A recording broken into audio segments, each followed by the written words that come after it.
ഇത്രമേൽ സന്തോഷം പകർന്നിട്ടുള്ള ഒരു കംബാക്ക് ഇല്ല, അതല്ലെങ്കിൽ ഒരു വിജയമില്ല, അതല്ലെങ്കിൽ ഒരു തിരിച്ചുവരവില്ല എന്ന് വേണം പറയാൻ. കാരണം കേരള ബ്ലാസ്റ്റേഴ്സ് എന്ന് പറയുന്ന ടീം സത്യം പറഞ്ഞു കഴിഞ്ഞാൽ ഇത്രമേൽ രോമാഞ്ചം നൽകിയിട്ടുള്ള ഒരു ദിവസം ഈ ഒരു സീസണിൽ ഉണ്ടായിട്ടില്ല.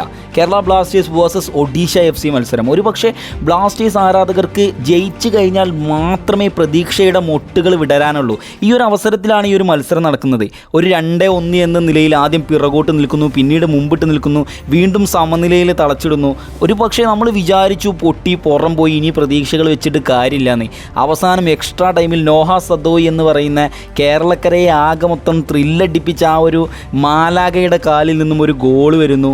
What A winning! സത്യം പറഞ്ഞാൽ ഒരുപാട് എടുത്തു പറയാനുണ്ട് ഈ മത്സരത്തിൽ, ഒരുപാട് കളിക്കാരെ പറ്റി പുകഴ്ത്തി പറയാനുണ്ട്. ഒരു പക്ഷേ ഈ ഒരു മത്സരത്തിലേക്ക് ആയത്തിലൊന്ന് ഇറങ്ങി നോക്കുമ്പോൾ നമുക്കറിയാം ഫസ്റ്റ് 11 അതായത് ഫസ്റ്റ് മുതൽ ഈ സത്യം പറഞ്ഞാൽ പറയാനുള്ളത് ആദ്യ ഹാഫിൽ തന്നെ ഒരുപാട് ചാൻസുകളാണ് കേരള ബ്ലാസ്റ്റേഴ്സിന് ലഭിച്ചുകൊണ്ടിരിക്കുന്നത്. 4-ാം മിനിറ്റിൽ തന്നെ ഗോൾ വരുന്നുണ്ട്, ജെറിയുടെ ആ ഒരു ഗോൾ വരുന്നു. ഡിഫൻസിൻ്റെ പാകപ്പിഴവാണെന്ന് ഏറ്റവും കൂടുതൽ എടുത്തു പറയേണ്ട ഒരു കാര്യമാണ്. പക്ഷേ ഈ ഒരു സമയത്തും നമുക്ക് ഒരുപാട് പ്രതീക്ഷകൾ നൽകിയത് ആ ഒരു 20 മിനിറ്റ് വരെ കേരള ബ്ലാസ്റ്റേഴ്സ് കളിച്ച ആ ഒരു കളിയാണ്. കാരണം അത്രക്കും നല്ല ഫുട്ബോളാണ് കളിച്ചിട്ടുള്ളത്. ബട്ട് ഫിനിഷിംഗ് ഇല്ല എന്നുള്ളത് ഒരു മെയിനായിട്ടുള്ള പ്രോബ്ലമായിട്ട് കിടക്കുന്നു. പ്രത്യേകിച്ചും നമ്മുടെ മിഡ്ഫീൽഡിൽ ബോൾ ഹോൾഡ് ചെയ്യാൻ പറ്റിയിട്ടുള്ളൊരു കളിക്കാരൻ, ഇപ്പോൾ വിപിനെ പോലെയുള്ള ഒരു കളിക്കാരൻ്റെ ഒരു മിസ്സിങ് ഈ ഒരു അവസരത്തിൽ മനസ്സിലാക്കിയിട്ടുണ്ടായിരുന്നു. അതുപോലെ തന്നെയാണ് ഹീസസ് ഇമിനിയസിൻ്റെ കാര്യവും. അദ്ദേഹത്തിൻ്റെ ആ ഒരു ഫിനിഷിങ് ഈ ഒരു ഫസ്റ്റ് ഹാഫിൽ തന്നെ വന്നിക്കുകയാണെന്നുണ്ടെങ്കിൽ ഒരു പക്ഷേ നമുക്ക് ആദ്യ ഹാഫിൽ തന്നെ ആ ഒരു ലീഡ് അവരുടേത് വെട്ടിക്കുറക്കാനായിട്ട് സാധിച്ചിരുന്നു എന്നുള്ളതാണ്. ഏകദേശം 6 കോർണർ കിക്കുകൾ ഫസ്റ്റ് ഹാഫിൽ വെറുതെ സത്യം പറഞ്ഞാൽ പാഴാക്കി കളയുന്ന ദൃശ്യം. ഒരു അറ്റാക്കിങ്ങോ അതല്ലെങ്കിൽ ഒരു എന്താ പറയുക നമുക്ക് വേണ്ട രീതിയിലുള്ള ഫലങ്ങളോ ഉണ്ടാക്കാൻ പറ്റാത്ത കോർണറായി മാറുന്ന ഒരു നിമിഷമായിരുന്നു കണ്ടിട്ടുണ്ടായിരുന്നത്. ഒഡീഷ FCയെ സംബന്ധിച്ചിടത്തോളം ഒരു ഡിഫൻസ് ഗെയിമാണ് ആ ഒരു ഗോൾ നേടിയതിന് ശേഷം അവർ കളിച്ചിട്ടുള്ളത്. പ്രത്യേകിച്ചും കൗണ്ടർ അറ്റാക്കിങ്ങിലേക്ക് മാത്രം പോകുന്നൊരു കളി. എന്നാൽ സെക്കൻഡ് ഹാഫിലേക്ക് മത്സരം വന്നതോടുകൂടി കളി മാറുന്നുണ്ട്. നമുക്കറിയാം ലൂണയുടെ ആദ്യത്തെ ഒരു പാസ് ഒരു പക്ഷേ ആ ഒരു പന്ത് അദ്ദേഹത്തിന് എടുക്കാനായിട്ട് സാധിച്ചില്ല.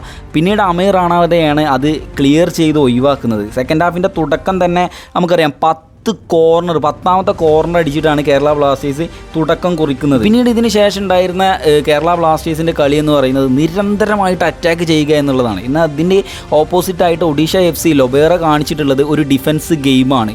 അത് കൃത്യമായിട്ടും ഈ ഒരു മത്സരത്തിൽ നിന്ന് മനസ്സിലാവുന്നുണ്ട്. 11ാമത്തെ കോർണർ കിക്കിൽ വന്നിട്ടുള്ള ആ ഒരു എന്താ പറയുക നോഹ സദോയുടെ ഹെഡ് ഒരു പക്ഷേ ബ്ലാസ്റ്റേഴ്സ് ആരാധകർ എല്ലാവരും ഗോളായി എന്ന് വിചാരിച്ചു. പക്ഷേ റഹീം അലിയുടെ ഒരു ഗോൾ ലൈൻ സേവ്, ഒരു എന്താ പറയുക ഒരു ആത്മാവൊക്കെ ദേഹത്തു നിന്ന് പോയ പോലെയായി. കാരണം അത്രക്കും ത്രില്ലടിച്ച് നിന്നിട്ടുണ്ടായിരുന്ന ഒരു അവസ്ഥയിൽ നിന്നും റഹീം അലിയുടെ ആ ഒരു സേവ് വരുമ്പോൾ സത്യം പറഞ്ഞാൽ വളരെ നിരാശം പകർന്നിട്ടുണ്ടായിരുന്നു. എന്നാൽ ഇതിന് തൊട്ടടുത്ത നിമിഷം തന്നെ 59ാം മിനിറ്റിൽ ക്വാമി പെപ്രയുടെ ഗോൾ വരികയാണ്. What A goal! ഈ ഗോളിന് ഏറ്റവും കൂടുതൽ അവകാശി എന്ന് പറയുന്നത് പെപ്ര. ഒന്ന് ഹാർഡ് വർക്കിൽ ആ പന്തിനെ നെയ്തെടുത്ത് അമരീന്ദർ സിംഗിനെ മറികടന്ന് ഗോളിട്ട പെപ്ര. മറ്റൊരു കളിക്കാരെന്ന് പറയുന്നത് ഈ അസിസ്റ്റ് നൽകിയിട്ടുള്ള കോറോസിംഗ് ആണ്. കോറോസിംഗ് ഈ പന്ത് എടുക്കുമ്പോൾ തന്നെ ഒരു ഡിഫൻഡറെ ബീറ്റ് ചെയ്യുന്നുണ്ട്. അതിനുശേഷം മറ്റു 3 ഡിഫൻഡർമാർക്കിടയിലൂടെയാണ് ആ പന്തിനെ നേരെ ആളൊഴിഞ്ഞ് കിടക്കുന്ന നമ്മുടെ പെപ്രയിലേക്ക് കൊടുക്കുന്നത്. പെപ്രയുടെ ഒരു വൺ ഓഫ് ദ ബെസ്റ്റ് സ്കില്ലെന്ന് പറയുന്ന രീതിയിലുള്ള ഒരു ബോക്സിൽ നിന്നും ഗോൾ കീപ്പറെ ഡ്രിബിൾ ചെയ്യുന്നു. ആ പന്ത് നേരെ ഗോൾ വലയിലേക്ക് എത്തുന്നു. ബ്ലാസ്റ്റേഴ്സ് ആരാധകർ ഈക്വലൈസർ ഗോളിൽ തുള്ളിച്ചാടുന്ന ഒരു നിമിഷം. പിന്നീട് ഇതിന് ശേഷം ഈ ഒരൊറ്റ ഗോളിന് ശേഷം 2ാമത്തെ ഒരു ഗോളും നേടി. പക്ഷേ അത് ലൂണ എന്താ പറയുക ഓഫ് സൈഡ് ആയതുകൊണ്ട് തന്നെ ആ ഗോള് വിധിക്കാതിരിക്കുകയാണ് ചെയ്തിട്ടുള്ളത്. അവിടെയും ഒരുപാട് നിരാശ പകർന്നിട്ടുണ്ട്. കാരണം വന്നു എന്ന് വിചാരിച്ചൊരു അവസരമായിരുന്നു അത്. പിന്നീട് എനിക്ക് ഏറ്റവും കൂടുതൽ എടുത്തു പറയേണ്ട ഒരു കാര്യം തോന്നിയിട്ടുള്ളത് ഈ കളിയിൽ നമ്മൾ എത്രമാത്രം അറ്റാക്ക് ചെയ്തു എന്നുള്ളതിൻ്റെ തെളിവാണ് എതിർ ടീമായിട്ടുള്ള ഒഡീഷ FCയുടെ ബ്ലോക്കുകൾ. ഇപ്പോൾ മൊർത്തദ ഫോൾ, ജെറി, തോയ്ബ സിംഗ്, ഇങ്ങനെ ഒരുപാട് റഹീം അലി പോലും എത്ര പോലെ ബ്ലോക്കുകളാണ് ഇട്ടിട്ടുള്ളത്. അവസാനം ആ ഒരു ബ്ലോക്കിൻ്റെ പരിണിത ഫലമായിട്ട് റഹീം അലിക്ക് അങ്ങനത്തെ ഒരു ഗോള് അതായത് ഒഡീഷയ്ക്ക് കൺസീഡ് ചെയ്യേണ്ടി വന്നു എന്നുള്ളതാണ്. ഈ ഒരു 72ാം മിനിറ്റിലേക്ക് മത്സരം പോകുന്നു. ഒരു 69ാം മിനിറ്റിൽ ഒരു സബ്സ്റ്റിറ്റ്യൂഷൻ വരുന്നുണ്ട്. കൊയ്ഫ് കയറിയിട്ട് അവിടേക്ക് ഹീസസ് ഇമിനിയസ് കടന്നു വരുന്നു. ഒരു പക്ഷേ ഹീസസ് ഇമിനിയസിൻ്റെ ആ ഒരു കടന്നുവരവാണ് നമ്മുടെ ലൂണയ്ക്ക് അതുപോലെ മനോഹരമായിട്ടുള്ളൊരു പാസ് കൊടുക്കാനുള്ള അവസരം ഒരുക്കിയത്. ലൂണയുടെ ആ ഒരു പാസ് വരുന്നു നോഹ സദോയുടെ ഒരു ഹെഡിങ് അസിസ്റ്റ്.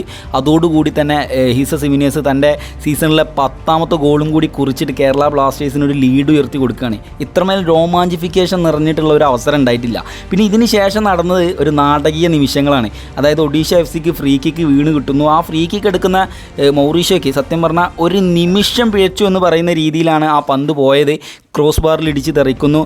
രണ്ടാമത് റീബൗണ്ടായിട്ട് വന്നിട്ടുള്ള ആ ഒരു ഷോട്ടിനെ സച്ചിൻ സേവ് ചെയ്തിരുന്നു. ആ ഒരു സേവ് നേരെ വരുന്നത് ഒഡീഷ FC-യുടെ പ്ലെയറുടെ കാലിലേക്കാണ്. ഒരു ഗോൾ കൺസീഡ് ചെയ്യേണ്ടി വരുന്നു. ഈ ഒരു അവസരത്തിൽ ബ്ലാസ്റ്റേഴ്സ് ആരാധകരും ബ്ലാസ്റ്റേഴ്സിനെ ഇപ്പം ഇങ്ങനെ കുറ്റം പറഞ്ഞു നിൽക്കുന്ന പല ആൾക്കാരും, ഒരുപാട് ആൾക്കാർ TV ഓഫ് ചെയ്ത് അല്ലെങ്കിൽ മൊബൈലൊക്കെ ഓഫ് ചെയ്ത് പോയിരുന്ന ഒരു നിമിഷമായിരുന്നു. ലൈവ് മാച്ചൊക്കെ കട്ടായി, ഇനി ഇത് കണ്ടിട്ട് കാര്യമില്ല എന്ന് തീരുമാനിച്ചിരുന്ന ഒരു നിമിഷമായിരുന്നു. അവസാനം 94-ാം മിനിറ്റിലേക്ക് മത്സരം പ്രവേശിക്കുന്നു. അത്രമേൽ കഷ്ടപ്പെട്ട് കളിച്ചിട്ടുള്ള നോഹ സദോയ്ക്ക് ദൈവം കനിഞ്ഞ് നൽകിയിട്ടുള്ള ഒരു അവസരം, അതിലൂടെ തന്നെ അദ്ദേഹത്തിൻ്റെ മനോഹരമായിട്ടുള്ളൊരു goal. What a thrilling match. സത്യം പറഞ്ഞാൽ ഈ മത്സരത്തിൻ്റെ ഒരു രീതിയിൽ നമ്മൾ സ്റ്റേഡിയത്തിലൊക്കെ പോയി കണ്ടിക്കുകയാണെന്നുണ്ടെങ്കിൽ നല്ലൊരു രോമാഞ്ചിഫിക്കേഷൻ ഉണ്ടായിരുന്നു. പക്ഷേ നമ്മൾ മാനേജ്മെൻറ്റിനോടുള്ള കുറച്ച് കാര്യങ്ങൾ കാരണം ആ ഒരു നിയമത്തിലായതുകൊണ്ട് തന്നെ സ്റ്റേഡിയത്തിലേക്കുള്ള കാര്യങ്ങളോ നീക്കുപോക്കോ നടക്കില്ല. പക്ഷേ എന്നാലും TV സ്ക്രീനിൽ കണ്ടവർക്കും ഇൻ്റർനെറ്റ് വഴി കണ്ടവർക്കൊക്കെ നല്ല കിടിലൻ രീതിയിലുള്ള ഒരു ഉറക്കം ഇന്ന് കിട്ടും എന്നുള്ളതാണ്. ഇതിൽ ഏറ്റവും കൂടുതൽ ഒരു മോശമായിട്ടുള്ളൊരു കാര്യം എനിക്ക് പറയാനുള്ളത് എന്താണെന്ന് വെച്ചാൽ ആ പിച്ചിൻ്റെ അവസ്ഥയാണ്. അത്രക്കും ഒരു മോശപ്പെട്ട രീതിയിൽ, ഇത്രമേൽ നല്ല ഒരു മോശപ്പെട്ട രീതിയിൽ അവിടെ ഗിന്നസ് ബുക്ക് റെക്കോർഡ് നേടിയ ആൾക്കാർ നൽകിയിട്ട് ആ ഒരു പിച്ച്, സത്യം പറഞ്ഞാൽ നമുക്കറിയാം ഈ ഒരു കോളേജ് തലത്തിലൊക്കെ നടക്കുന്ന ഫുട്ബോൾ ടൂർണമെൻറ്റുകളും കേരള പ്രീമിയർ ലീഗിനൊക്കെ പോലെയുള്ള അവരൊക്കെ കളിക്കുന്ന രീതിയിലുള്ള ഒരു പിച്ച്, ഒരു ലോക്കൽ ഫുട്ബോൾ ടൂർണമെൻറ്റൊക്കെ നൽകുന്ന രീതിയിലുള്ള ഒരു പിച്ചാണ് ഒരു ഇൻ്റർനാഷണൽ സ്റ്റേഡിയത്തിന് ഇപ്പോൾ കിട്ടിയിട്ടുള്ളത്. എന്തായാലും അതിന് സഹകരിച്ച എല്ലാവർക്കും നന്ദി. മറ്റൊരു വീഡിയോയിൽ വീണ്ടും കണ്ടുമുട്ടാം. അതിലേക്കും ബൈ.